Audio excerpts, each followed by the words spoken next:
ትሁቴና አባባ በሚገርም ሁኔታ እጅግ አደገኛ ታሪክ ሰሩ። አቶ ገዛኸኝ የረጅም ጊዜ ሚስቱን አንድ ክፍል አጉሮ እያሰቃየና አሳብዶ በሽተኛ አድርጓት፣ ትሁቴ በሩን ከፍታ ስታየው ያየችውን ነገር ማመን አቅቷት እየበረረች ሂዳ ለአባባ ነገረችው። አደገኛውና ጀግናው አባባ ደግሞ ሰተት ብሎ ወደ ገዛኸኝ ቤት ፖሊስ ይዞ መጣና ከገዛኸኝ ጋር ፊት ለፊት ተፋጠጡ። ያበደችው ሴትዮ ለረጅም ጊዜ ሚስቱ እንዲሁም ደግሞ የገዛኸኝ ልጇን በሕይወት እያለ ቀብረነዋል ብላ ቤቲ እያሰቃየቻትና የተረፈ ትርፍራፊ እየወሰደች እየጣለችላት ስታይ ትሁቴ ይህን ክፍልማ ከፍቼ ማየት አለብኝ ብላ ስትል ክፍሉን ማንም በሌለበት አባባ ጋር ሂጄ መጣሁኝ ብላ አታላት ቁልፉን እንዳጋጣሚ ሶፋ ላይ ጥላው ነበርና ትሁቴም አንስታ ከፍታ ስታየው እጅግ በጣም ደነገጠች።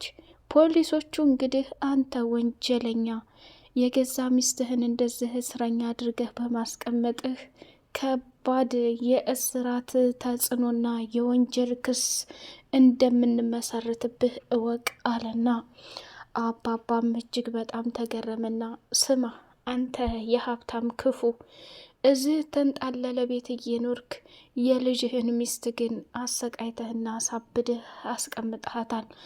ከዚች ደግሞ ልጅህ ከምታክል ሴትዮ ትዳር ይዘህ መስርተሃል። በጣም ታሳፍራለህ። ካንተ ከባለ አንድ እውቀተኛና እንዲሁም ደግሞ ከትልቅ ድርጅት አገልጋይ በላይ የማይጠበቅ አደገኛ አእምሮ ስለያዝክ በጣም ታስጠላለህ ብሎ የካሌብ አባት አባባ ጀግናውና ቆፍጣናው ፊት ለፊት ገዛኸኝን ሊፋለመውና ጦርነት ሊገጥመው ወሰነ። ትሁቴ ደግሞ አባዬ ልትረዳኝ እፈልጋለሁ፣ ከምን ጊዜውም በላይ ያንተ እርዳታ ያስፈልገኛል። ሴትዮይቱ እኮ ስታሳዝን፣ እኔ እንደ አጋጣሚ እየተራረፈ ትርፍራፊ በሰሃን ሰብስባ ስትወስድላት በጣም ተገረምኩ። ምንድን ነው እዚህ ቤት ያለው? ሰውየውን ደግሞ ገና ወደዛ ቤት ስገባ ይህንን ቤት ያለኔ ፍቃድ ማንም ከፍቶ እንዳያጸዳ እኔ ከስራ ቦታ ከፍቼ የማጸዳው ይሆናል። ከእኔ ጋር ከባድ ችግር መፍጠር የምትችሉት ይህንን ክፍል ከፍታችሁ ሌላ ነገር ስታደርጉ ብቻና ብቻ ነው ብሎ ተናገረ። አዝኖና ልቡ ተሰብራ ስለነበረ ትሁቴም ይህን ነገርማ ማየት አለብኝ፣ ምን እየተደረገ እንደሆን መረዳት አለብኝ ብላ ወሰነችና ክፍሉን እንግዲህ ማንም በሌለበት ሰተት ብላ ስትገባ ያየችውን ነገር ማመን አቅቷት እጅጉን በጣም በሀዘን ተቃጠለችና ወደ አባባ ዘንድ ሄዳ አባዬ ከምን ጊዜውም በላይ ዛሬ እገዛ ያስፈልገኛል። በጣም ልቤ ተሰብሯል አባዬ። ምንም ቢሆን እኮ ይሄን ነገር ማየትም አልፈልግም ነበር። ደግሞ ስታሳዝን እንግዲህ ያቺ ሴትዮ የሰውየው ሚስት እንደሆነች ነው የተረዳሁት። ቢያንስ እንኳን አዲስ ያገባት ሚስት ነገ እሷንም እንዲህ ለማድረጉ ምን ዋስትና አለው? በጣም አሳፋሪ ድርጊት ነው እየተደረገ ያለው። ትሁቴ በየቤቱ እኮ በጣም ብዙ ጉድና ያልተጠበቀ ነገር አለ። እባክሽ ራስሽን ጠብቂ፣ አንቺን አደጋ ላይ የሚጥል ነገር በፍጹም እንዳታደርጊ ብሎ አላት። አባዬ የአሁን እንኳ ብቻዬን ልወጣው የማልችለው ተተራራ የበለጠ ከባድ ነገር ነው። አንተ ደግሞ ከአጠገብ የሆነ እንድታግዘኝና ነገሮች እንድንከላከል እፈልጋለሁ ብላ ስትለው ቆይ ምንድን ነው ነገሩን ሲያስረዳት እጅግ በጣም ተገረመች። ሰላም ሰላም! ውድ የተከበረችሁ እና የተወደዳችሁ የደሴው አርግብ ቤተሰቦች እጅግ በጣም ተወዳጁና በጉጉት የምንጠብቀው የትሁቴ ድራማ እንደቀጠለ ይገኛል። ቻናሉን ላይክ፣ ሰብስክራይብ ያደረጋችሁ ለምታበረታቱኝ እጅግ አርጌ አመሰግናለሁ። ትሁቴና አባባ በመጨረሻ ትልቅ ነው ጀብድ የሰሩት። አቶ ገዛኸኝ የልጁን ሚስት አንድ ክፍል አጉሮ አሳብዶና በሽተኛ አድርጎ ስሚ አንቺ ድምፅ ካላሰማሽ ምንም ነገር ካላደረግሽ እድሜ ዘመንሽን እኔ እያበላሁ እያጠጣሁኝ ተሸክሜ አኖርሻለሁ። ድምፅ የምታሰሚ ከሆነ ግን እመኒኝ ከዚህ ክፍል ላይ አይደለም ነፍስሽ ቀርቶ አይደለም ስጋሽ ሊወጣ አይችልም። በቢላዋ ቀረጣጥፌ ነው ከልጅሽ ጎን የምቀብርሽ እያለ ሲላት፣ ልጄ ሞቷል እንዴ? ናቲ ልጄ አለ የለም እያለች በፍለጋ እንዲሁም ደግሞ ቤት ገባችና፣ ስሚ የድሮ ባልሽ ይሄው ለአንገቴ ወርቅ ገዝቶልኛል፣ በጣም ይወደኛል፣ ማንም አንቺን የሚወድሽና የሚያስብልሽ የለም ስትላት፣ እረፊ እንዳትሳሳች፣ እኔ ልጄ ናቲ ይወደኛል፣ ልጄ ደግሞ በህይወት አለ አልሞተም። ልትገልኝ ነው? ልትጥይኝ ነው ወይስ ምንድን ነው? አንቺ እኮ እንኳን ሰው ቀርቶ አይደለም ጅብ ሊበላሽ አይችልም። በሽተኛ ሆነሻል፣ ቆሽሸሻል፣ ማንም ሰው አይፈልግሽም፣ ውዳቂ ነሽ። ቶሎ ሙተሽ ይሄን ዓለም ብትሰናበች አይሻልሽም? ገዛኸኝ የኔ ብቻና ብቻ ነው። ይሄ ሀብትና ንብረት የራሴ ነው። ብዙም አትደሰች። ከዚህ ከቤት አውጥቼ ጫካ ውስጥ ከእኩዮችሽ ጋር የምጥልብሽ ጊዜ ቅርብ ነው እያለች እየዛተችባት ትገኛለች። እኔ ግን አሰቃይሻለሁ። ምግብ እያመጣሁ እየሰጠሁሽ ነው። የምትፈልጊውን እየበላሽ እየጠጣሽ ነው። ስለዚህ እየበላሽ ተኚ ብላ ስትላት፣ እባክሽ ልለምንሽ ልጄ መቃብሩ ቦታ ላይ ውሰጅኝ፣ ልጥረግለት፣ ላጽዳለት፣ ልጄን እፈልገዋለሁ እያለች ደም እንባ ማልቀስ ጀመረች። መጨረሻውን ክፍሉን ዘጋችባትና ሄደች።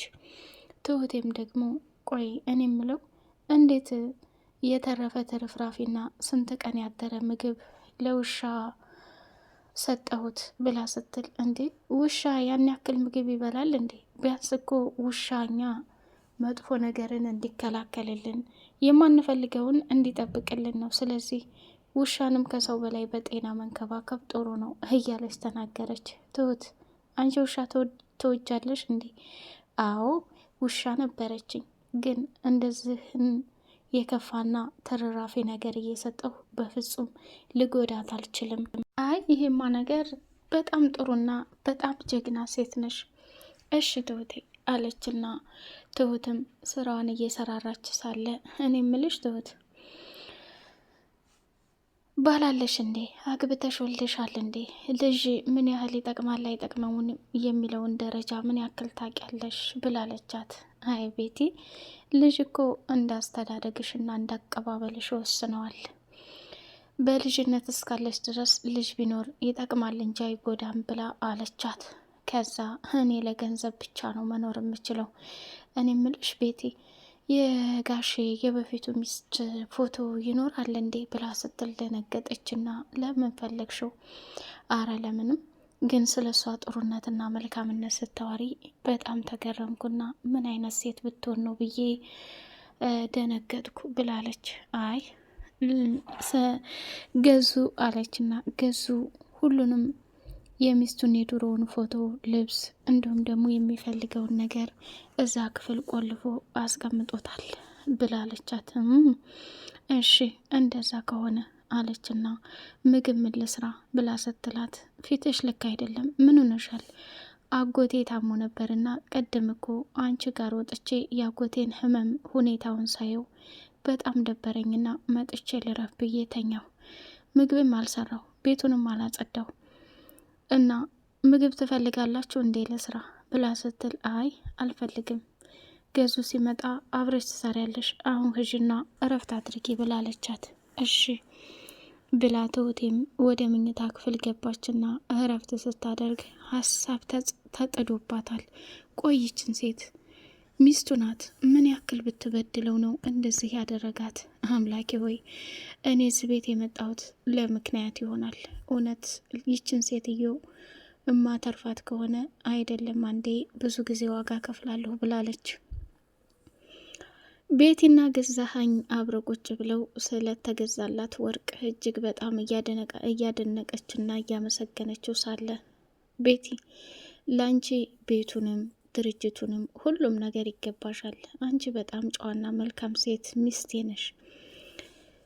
ጊዜና ሰዓቱን ጠብቀሽ ስለማትጠየቂ እንጂ የፈለግሽው ነገር ይሟላልሻል። እኔ ምልሽ ይችልሽ ጸባይዋስ እንዴት ነው? ደህና ናት። እንደምታየው ምግቧም ሁሉም ተመችቶኛል። እና ዛሬ አብራችሁ ነው የዋላችሁት? አዎ አብራይ ነው የዋለው። እንደውም አጎቷ በጣም ታሞባታልና ፊቷ ልክ አይደለም፣ ገብታ ተኝታለች። እሽ አሁን ተኝታ ውላለች፣ እራት ትስራለን ብሎ ሲል እንዴ ውጭ አንበላም እንዴ? ለነገው ሄደን ውጭ እንበላለን፣ አሁን ግን መውጣት አልፈለግኩም ብሎ ሲላት እሽ አለችና ወደ ትሁት የመኝታ ክፍል ስትሄድ በሩን ስትከፍተው ትሁቴም ደግሞ እጅጉን በጣም ደነገጠችና ካለችበት ደንግጣ ተነሳች። ቆይ ምን አስደነገጠሽ? ምን ሆነሻል? ወይ መተሻል እንዴ? አንቺ ነሽ እንዴ? እኔ በጣም ራሴን አሞኝ ተኝቼ ሸለባ አድርጎ ነበር። በድንገት በር ከፍተሽ ስገቢ ለዛ ነው የደነገጥኩት። በይ ለማንኛውም አሁን ተሽሎሻል ወይስ አልተሻለሽም? ደህና ነኝ፣ ምን ልታዘዝ ብላ ስትል ገዝ ነው እራት እንድትሰሪ የፈለገው። እኔ እንኳ አልፈልግም ነበር። ወይ አንቺ ካመመሽ እኔ እሰራለሁ፣ ተኝ፣ ችግር የለውም። አረ ችግር የለውም፣ አሁን እኮ ተሽሎኛል፣ ዝም ብዬ ልተኛ ብዬ ነው አለችና ትሁቴ ምግብ እየሰራራች ወደ ክችን አቶ ገዛኸኝ መጣና ትሁት እስኪ የዚህን ክፍል ቁልፍ አምጪ አላት።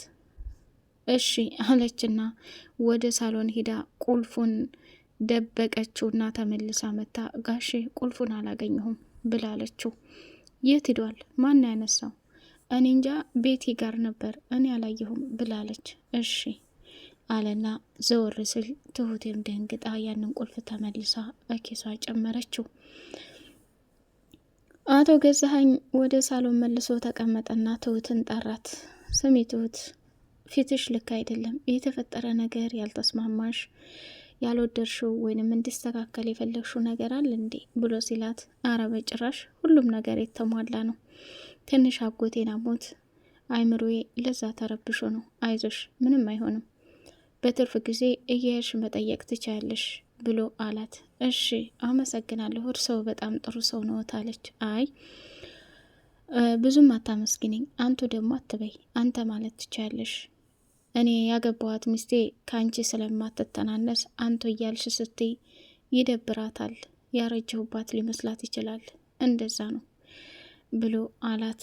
እሺ እሺ ጋሼ አመሰግናለሁ። አዎ የአሁኒቱ ልጅ ናት ሚስትህ፣ የበፊቲቱን ባላቃትም ብቻ አመሰግናለሁ ብላ ስትል፣ ውይ ትሁት የበፊቷ ሚስቴ በጣም ቆንጆ ባለሙያ ብዙ ነገር የነበረች፣ ግን ፈጣሪ ወሰደውና የፈቀደው ሆነ ብሎ አላት። አብሽሩ ምግብ ላቅርብ ብላ ተነስታ ሄደች። እንግዲህ ገዛኸኝና ቤቲም አብረው ቁጭ ብለው በጣም ግራ ተጋብተው እኔ ይህችን ልጅ ፈርቻታለሁ፣ ሁኔታዋ ደስ አይልም ብላ ስትለው፣ ተረጋጊ፣ ምንም ነገር አይፈጠርም። ቤትሽ ችግር እንዳይፈጠር ከፈለግሽ ቤትሽን በደንብ መጠበቅ መቻል አለብሽ። በተለይ እዛ ክፍል ያለውን ነገር በጥንቃቄ ማድረግ አለብሽ ብሎ አላት። እኔማ የቻልኩትን ዋጋና መስዋዕት እየከፈልኩ ነው። የሰው ልጅ አጋጣሚውን ብዙ ነገር ሊያደርግ ይችላል ብሎ አላትና ቁልፉን ስጭኝ ብሎ ወደዛ ሲሄድ፣ ወይ ጋሼ የሞተ ክፍል ሰው ሲሄድ አይፈራም እንዴ? ምን ነው ገብተሽ አንቺ ታጻጂው ስትላት፣ አረ በፍጹም አንቺስ ሄደሽ ታውቂያለሽ? አይ አልፎ አልፎ ነው እንጂ እኔ ብዙም አልሄድም፣ ሰው ማስገባት አይፈልግም ትሁቴ ብላለቻት። ትሁቴ ከአባባ ጋር ያለሽበትን ነገር ራስሽን ጠብቂ፣ ችግሮችን አብረን እንወጣቸዋለን። ምን አይነት ችግር ውስጥ ነው የገባሽው? እያለ ትሁቴም ስቅስቅ ብላ እያለቀሰች የተፈጠረውን በሙሉ ለአባባ ስትነግረው እጅግ በጣም አዘነ። እጅግ በጣም ልቡ ተሰበረ። ውድ የተከበራችሁ የተወደዳችሁ የደሰው አርግ ቤተሰቦች በቀጣይ ፓርት እስከምንገናኝ ሰላም አሌይኩም ወራህመቱላሂ ወበረካቱ።